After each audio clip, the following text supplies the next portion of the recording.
Ariel Helwani post-fight at Strikeforce Nashville with Strikeforce CEO Mr. Scott Coker. Scott, overall, positive night? I think some good fights. I think it had some meaningful fights. We saw Jake Shields do his thing that he always does, and work his jiu-jitsu and his wrestling, and to have Shinya Aoki come here and fight is an honor for him to come fight our guy Gilbert, and Gilbert won tonight. I think Aoki he addressed the cage issue, but I think that it had a play in there, because at the minute that it went to the ground, Gilbert was trying to push him up against the cage and do what he does, and rough him up, and I think he was successful in doing that.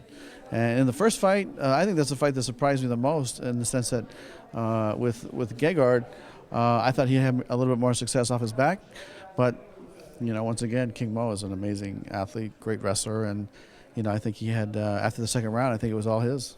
All right, well, you just almost covered everything there. Sorry. So now we could just fast forward to the incident at the end. I know you did not get to see it. I have no comment. Actually, I didn't see it. I just saw a picture that Josh Gross showed me.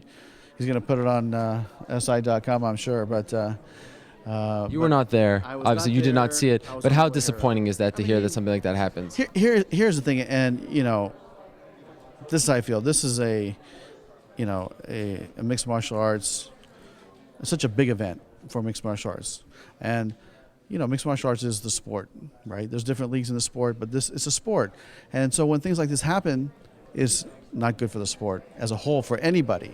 And, it's just disappointing because it's so unnecessary. And that was Jake's moment in the sun that was taken away from him. And, it's just too bad. Do you need to have a State of the Union, so to speak, address and tell the guys, listen, we're on CBS here. We're not even on pay-per-view. We're on CBS. That happened. I mean, Kelly Call was up here talking about it at the Rules Conference. I'm sure you were here, right? I was not. Okay, so he came and said, hey, you guys, you're on CBS.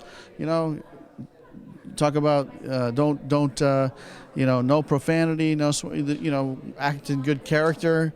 This is going to be a nationwide audience, so be respectful. Be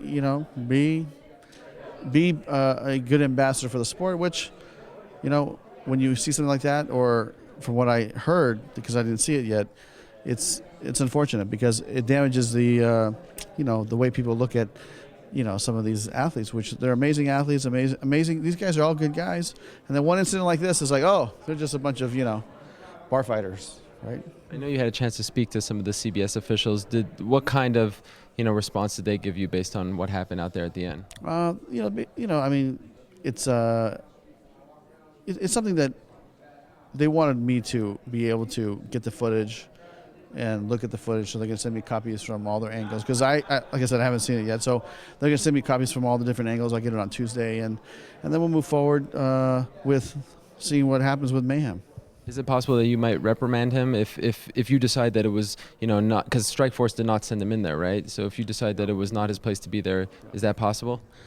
I mean, I want to look at the tape first. Okay. And, I think in all fairness, Mayhem is a pretty good guy. For him to do this, it just surprised me. And how he could not know that reaction was going to come from Jake's camp, right? I don't get it. This is just something that came up when talking to people. You like to sort of not be in the limelight all the time, right? Even when the champion is crowned, you're not the one who gives the title. In other organizations, we see always the promoter doing that. Do you think if you would have been there, that would not have happened? I think that would happen regardless. I think Mayhem Miller, for whatever reason, he had this thing made up in his mind that he was going to go in there and call Jake out no matter what happened. And I think that it wouldn't have mattered. Mayhem wants Jake next, I'm presuming, in a Strikeforce cage. Will we see Jake fight again for Strikeforce? We'll see. We'll see. All right, Scott, we appreciate it. Appreciate it.